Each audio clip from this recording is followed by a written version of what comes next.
Are you feeling the calling to start or grow a business that is so aligned with you and everything that makes up who you are? Do you know that there has to be a way to do this without so much hustle and without chasing the latest shiny object, but you're just not sure how? You can definitely have a dream business that improves, not consumes your life, that allows you to work with soulmate clients while helping you and your family financially and in all ways. You can elevate yourself to be the entrepreneur who has all of her desires. I'm going to show you how on the Elevated Femmes movement.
Hi, happy Thanksgiving. Thank you so much for listening to the episode today on Thanksgiving, or even if you're not listening on Thanksgiving Day. I hope that you had a great Thanksgiving. I hope that you are able to take in all the abundance that surrounds you.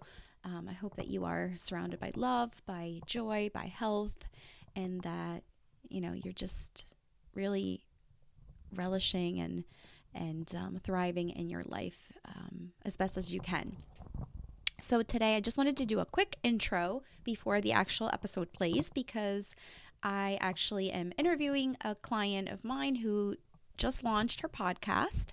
So I just want to make sure that you guys go check out her podcast because she is amazing. She is a mental health professional turned coach. She's got such a great story of various career changes. Like she was a hairstylist, which, the hairstylists, they're a lot like therapists in a way.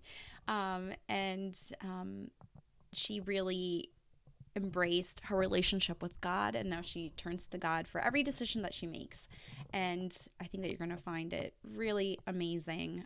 She's got 3 episodes that just launched, so go check it out. The name of the podcast is A Bit of Sass, A Lot of Jesus.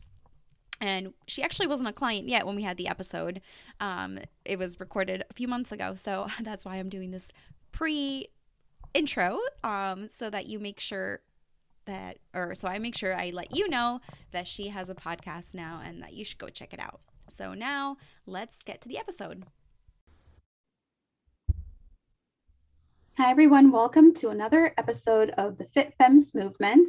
I'm so excited to be chatting with my friend Sharon Heno today. She's a licensed professional counselor and transformational coach, and she brings so much wisdom on just many, many different areas. We're going to be talking about faith. We're going to be talking about career. I'm just so excited. And I'm sure a lot of other questions are going to come up as we chat. So stay tuned. And here I'm going to pass it over to Sharon. Tell us a little bit more about you, Sharon, how you got started with your career and how you ended up doing what you're doing now. I am so excited to be here. Thank you so much for having me. Yes, so crazy. I always refer to myself as the late bloomer. Life was, my brother was very book smart. I think I got my lesson just living. Becoming a counselor, I actually, believe it or not, in a past life, not really, but I was a hairstylist. And I am a stroke survivor. And so some of these things along my journey, of course, I entered into therapy myself and had good experiences, bad experiences. But when I found that connection with that person who's now a mentor, I don't use her for therapist. Actually, I texted her this morning to let her know my excitement about what I'm doing now. But I sought therapy because I had some things in my life happen and occur that I needed to really look at what was going on, right? And I fell in love with the process of therapy. And actually, at that time, I was more existential. Y'all can go look that up for another day. These are just theoretical backgrounds.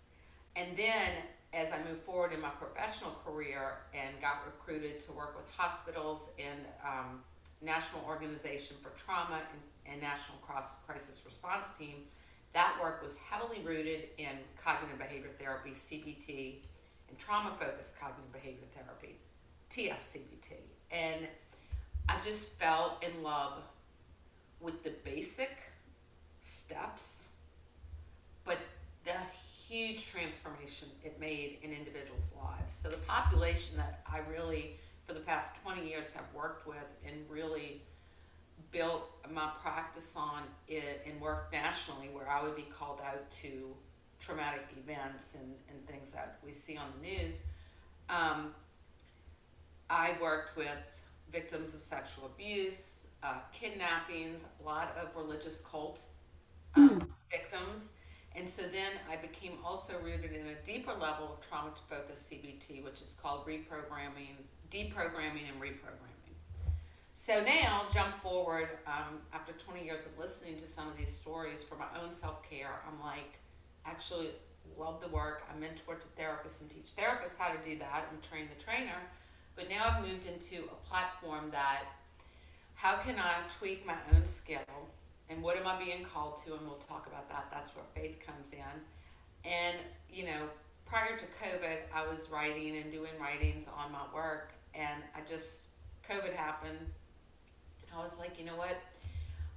There's got to be a way that these skills can be applicable because they're so beneficial for every day. I've done them with my daughter in moments. Like, it doesn't have to be a response to the big and scary events in our lives. It doesn't have to be only eligible to people who deal with depression and anxiety and bipolar.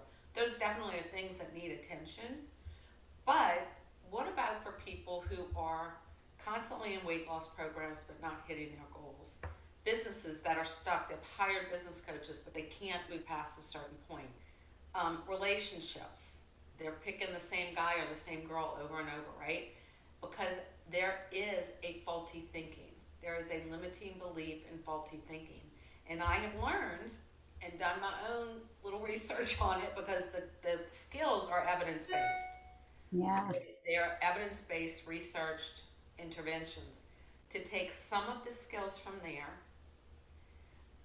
along with the deprogramming and reprogramming, and work it into, and then bring that into my container and teach those skills to business owners, to really people that have reached a point in their life. They might be on the surface, everything is perfect, but they feel like something's missing, right? Typically something's missing because they're not living in alignment with who they really are. They're living by the shoulds and woulds of what society or they were imprinted on from very early on. Yeah. So answer. I don't know if that answered your question. Yeah. No, that was a good answer. What I do, yeah. That gives insight, but that's how I got into counseling and loved the profession, but moved into coaching. Into coaching. Yeah. The I whole think lot. Yeah. it's great that you bring up the fact that sometimes it's those very foundational steps that make such a big difference. And I think a lot of us, whether it's in business or in life or in our, corporate careers, we're kind of waiting for like that big secret. Like, what is that big secret that I'm missing? Like, what is that one thing that I should be doing? Because I'm doing everything wrong and blah, blah, blah. And really, it's about getting back to like the foundations to figure things out.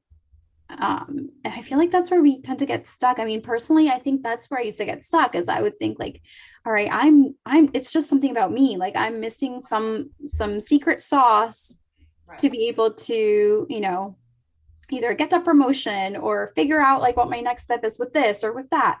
But like you said, it's just part of the roadblock in that is because you're listening to what your next step is, not by what your inner voice is saying, or what I use as God's direction, which is connected to my inner voice. Listening to things that were taught to you. Yeah. Right? So for example, in the career world, and I can really only speak to the community I know in New Orleans, as I meet people in my new world, as I brought my business from brick and mortar online, I see people think differently. But here, if you're dissatisfied and I'm using the career sector, but if you're dissatisfied in your career sector, you go back to school, borrow hundreds of thousands of dollars, and choose and go on another career path. Yeah. In all actuality, you're going to wind up right back where you were. So true. Right? So that's really when I come in. I really work with people to identify their purpose. Right? I truly believe from the day we were formed in our mother's womb, mother's wound, not to sound biblical to everyone out there, but I am faith-based, is there was a plan, right? So even if you were like, I'm more universe-based, no matter what, from the moment you were thought of as a creation, you were born with a purpose. Now, it's not just planted and you know it and, it's there, but there are some navigation. We are given and identify many missions, which are really those careers, those jobs, those ways that we live out that purpose and that calling. The problem is a lot of us never really know what our true purpose is. We never identify that. So we're chasing something, right? We're chasing something. trying to fill up, well, this sounds good, especially if you're a creative thinker. To the creative thinkers out there, those are my like left brain. If you're a math, science, accountant, doctor, like you're lucky, right? You're going boom, boom, boom. But those left brain thinkers, there's just so much abundance and interest and exploration, and it's not that all that is not meant to experience and explore, but in that are a few profitable profitable missions, profitable opportunities to grow on and expand on. Yeah. Sharon, how do you help someone figure out what their actual purpose is? So a lot of it is going back to, you know, the why. Why do you do what you do? And it is amazing why the number of people can't even give a why. It goes back to, well, because I mean, I was taught you grow up, you go to college, you get a job, you get married, you have kids, you buy a pet, but that's not a why. And then I go in with the question, if money, location, physical health, talent, if nothing mattered, tomorrow when you woke up, you had access to everything on earth. Everything, not even on earth, no matter what would you do? If you woke up tomorrow in that dream life, dream spot, what would that life look like? And a lot of people can't answer that. Yeah. Right? I mean, and they're like, well, could you answer that? I'm like, I would absolutely be doing the same exact thing. Because I truly believe in the little phrase, if you love and are living in alignment with who and what you're supposed to be doing and who you are, you never work a day. Yeah. And I go back to the Bible. I'm like, look at Abraham and Moses. They didn't retire. Their roles changed, their missions changed, but they didn't retire, right? Yeah. They went to the tent on the last day, and then they went and laid down and passed whatever it was on to the next person. But retirement is a relatively new concept. We are called to different things. Because a lot of people, I'm in my 50s, and a lot of people are like counting down the days to retirement. And then I know a lot of people get there, and then it creates family dynamic problems. It creates frustration and depression, anxiety for the individual. For some, financial burdens, particularly when you have the markets and everything. So if you're, retirement's great, but sometimes it just means redirection, retiring from what you're doing now. I've retired multiple times. Retirement's under my belt. I retired from hairdressing, right? I retired from sitting in a chair providing services to clients that are therapy clients. I now mentor and service my therapists that work in my practice. And then now now I'm doing this. Yeah. Retirement, and I know that kind of probably got off on a tangent, but when we're speaking about helping people, it starts with that exercises. What do people say you're good at? What are you good at? What do you love? What do you dislike? What are your must-haves and your deal breakers?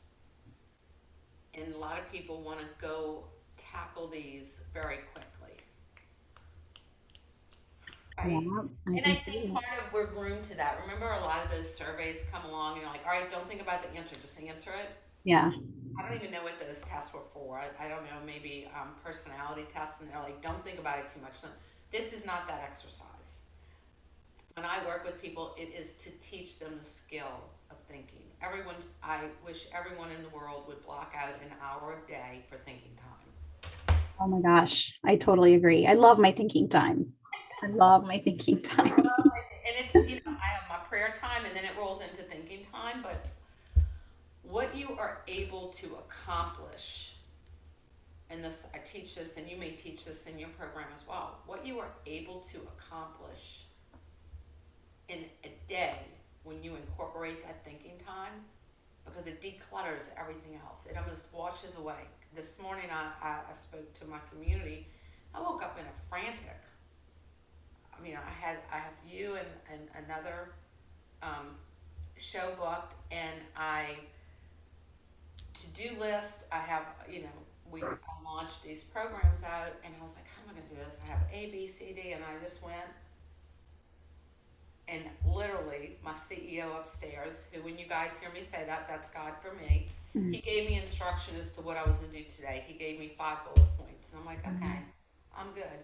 Whether it's the universe or God, you will get that clarity if you incorporate thinking time. Yeah, that's huge. I don't know if we really have talked about that a lot in the podcast yet, but thinking time, it's a must. It's a must for any CEO, anyone, whether it's your business, whether it's, you're at an office, you need that thinking time. You need to get that clarity.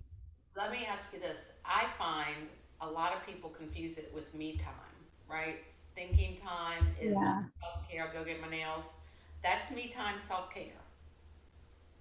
Thinking time is really, people get so sick of seeing this. Not the phone. The phone's not near you. You put the phone away, the TV's off, the music's quiet, the kids are cared for. The pets, my pets are so trained, they all come lay at my feet when I'm in thinking time. No music. I mean, I guess you could have music if that motivates and brings thoughts. I'm not going to be that strict with you, but pen and paper. And start with why. And then you have to listen. You have to receive. We like to hear our own voice. I'm the queen of that. I can't tell you how much he tells me. He's like, shh. Okay. Right. Yeah.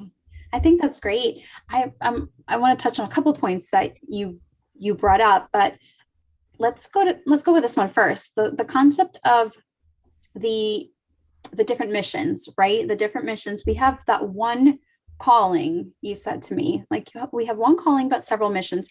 And I think that I've talked to other people on the podcast about this.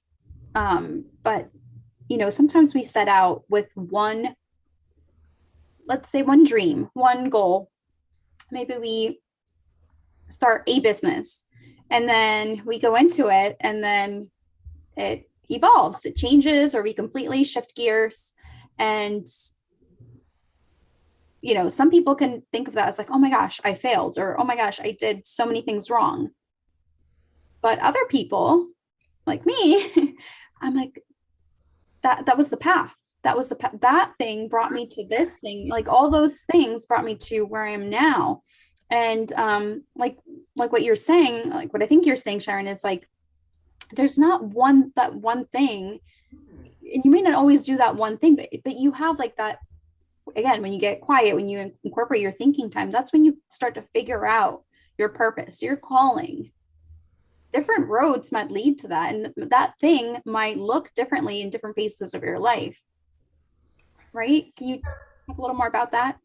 Yes. So, I mean, once you identify your purpose, it's like your one liner. It's like a company's mission statement. It is just my purpose in life, God given, is to inspire, motivate, guide, and teach others. And when I look back and reflect, I have done that throughout my whole life, even back to my babysitting days, right? If you go back and look. But it took a little bit of work and reflection to pull that out, because what we want to put in are all these, my purpose is to teach women by helping them to lose weight. Well, no, lose weight, that might be one of the missions, but the purpose is maybe to teach women. Right. When we fail at things, I'm going to say it's twofold, because I don't believe we fail. I believe we make discoveries. Yes. Right? One of my reflection, I will tell you that I ask myself every day, what is working, what is not working, and what do I need to focus on to move forward? Yeah.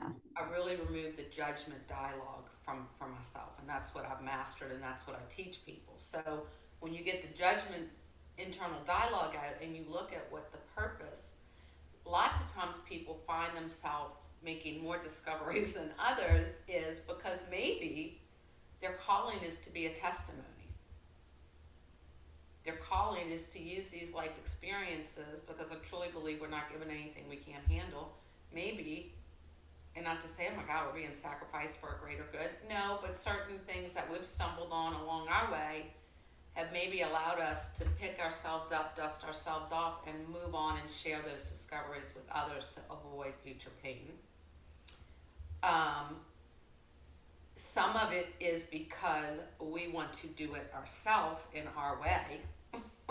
And so if we are working a mission that is not in line with our true innate calling, we're probably going to have some angst and discoveries along the way, Yeah. Yeah. right? That's so true. It's kind of like if I'm trying to, I love analogies. If I am trying to have a party and I am, excuse my French, hell bent on serving strawberry shortcake and have it sit out on the table in New Orleans in the middle of July and August and not have it slide across the dessert table, I'm probably going to make some discoveries because that is just not going to work, right? 100 plus temperatures, 100 plus humidity, that cake is going sliding. And I know this because I watch it happen at wedding over wedding. So that actually, because people want what they want the, but it does not work. And the cake Doesn't work. So if you are going against, right, what your calling is, and even your missions, when you start discovering, well, I really want to do this, and we set out to do it and it just doesn't work. It's just not working, but we're redirected. Yeah. Part of it is the journey. And I think I can relate to this. I am a destination girl. I'm not about the journey. I don't like road trips. I just want to get there and get there yesterday. So the journey has been a challenge for me to be patient and trust the process, right? Even in businesses and births, like I want it yesterday, but I understand there's a process and I have to reel myself back in. But if you're an individual and your core to who you are is, I'm a destination person, you're gonna have to reel your back in and slow yourself back down. Because the journey is where we grow the seeds. The journey is where the root and fruit is really put, right? Yeah, I could go back to the Bible. How many times did it say it was not his time yet? It was not his time yet. That season was not there. So I guess my main thing would tell people not to think of them as failures. I mean, if my brick and mortar practice, and knock on wood, it won't, had to close tomorrow, after 12 years, I had a great run. ABC happened, the times it didn't keep up with it, but I learned what didn't work. So I don't make those mistakes in the future. So I really encourage individuals not to look at what they deem as failures as just that. Because pretty much you can look at something coming out of it that you have grown from. I love that. Yeah, that's such great advice. And I think one last question for you is, because you've talked about God, you've brought him up, and I know he's your biggest mentor. But how do you use your faith to guide you in your life?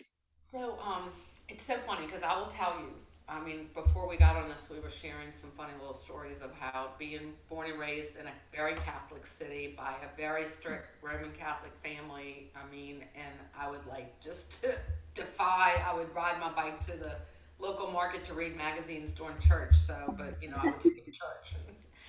And even into adulthood with my daughter, because I did have to leave with my parents, and I was like, I'm not going to church. I'm not. So, but God just sat on the sideline patiently, and I am a testimony in many ways, not only with my financial story, my health story, my single motherhood story, but how he works into my daily life. And literally just this year with the birth of this new online presence, I made him the CEO. I've made a commitment that, because I talk to people about if you're the CEO of you, and I still work with that framework because I think people understand it. But at this point, I'm like, you know what? I'm not the CEO. I'm just going to go and do what you tell me to do. So I do start my day. I'm lying. I was to say I do, because I say good morning before my feet hit the ground, and I probably have a 2 or 3 word, God help me through today. But then I feed the fur babies. I give the dog a brisk walk because otherwise I can't really sit and be in peace. And then I come home and I chisel out a good hour and a half, because a half an hour of that is just, there's a devotional I read, and I'm actually on my 4th or 5th read with it. It's not dated, so it's like, It has dates of the month, but it's not like Monday, Tuesday, Wednesday. Gotcha. And it's amazing because I see when I wrote in it 4 years ago, and like it's amazing to see how things have come to either Yeah. fruition or have been washed away. It is really, Wow. really so. For whatever reason, the book is called Jesus is Calling. It is not a Catholic book. It's I don't even know if she wrote it out there, and it's written in a way like he's speaking to you. So I start that. It's like a little paragraph, and I will tell you, for me, when I open it up, like a chuckle. It speaks to me every day. It is exactly what I need to focus on for the day. And then I go in, because most devotionals have scriptures. Sometimes the scripture that's with it is not the scripture that reads to me so much, but I go back to the verse, the book and the verse, and I read the verse. So like today, Psalm 38, I think it was 38. I don't know addresses, so I'm Catholic at the root. So, but somewhere in Psalms, it was in the upper 30s. The scripture was, I'll guide your steps, right? And I read the whole scripture, but what came from it is, do not worry. I'm going to give you instruction and guide your steps. I was like, okay. And then I just closed the book and just sit and listen. And that's hard because obviously I talk easily, and I'm like, well, what about this? And what about this? And I literally hear shh.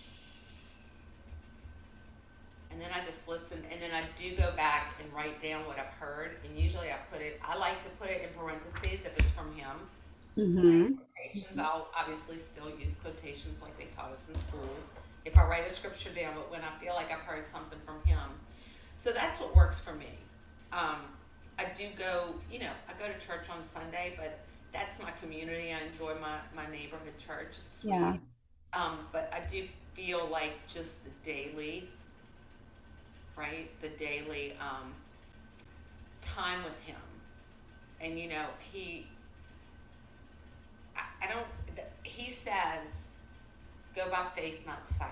And all in the Bible, and this is what I work with people in missions. People are like, well, how can you be faith-based and talk about money? Because you're not supposed to have money. Well, that lied.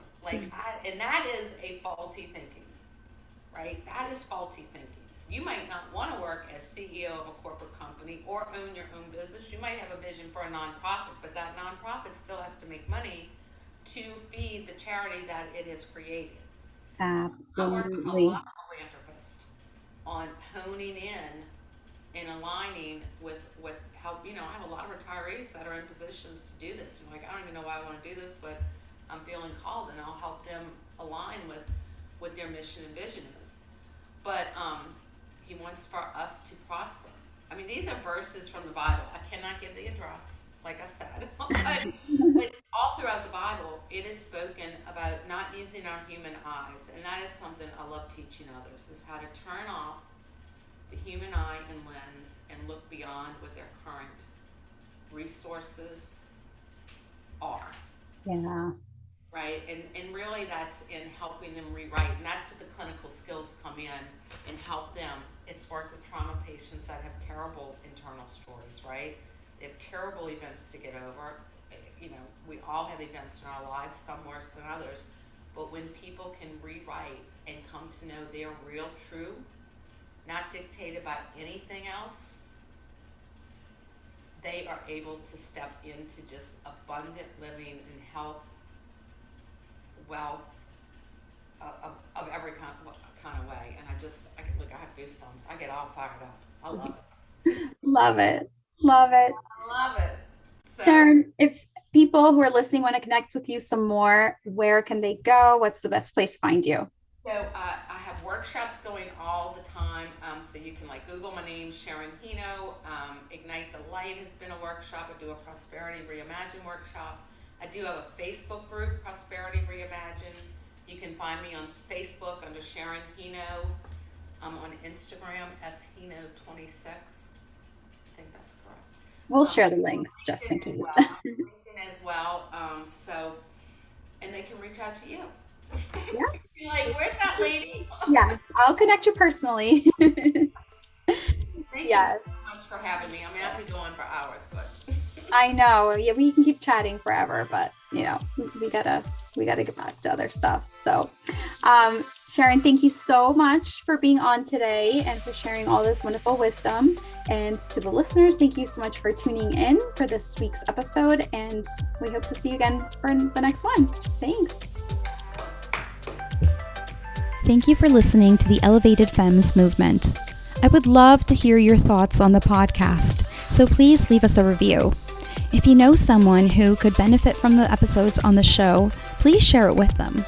We need more women elevating to their highest potential, enjoying all the great things in life, having plenty of time freedom for their children and loved ones, while growing a business that improves, not consumes, their life, and doing things in a smarter, not harder way.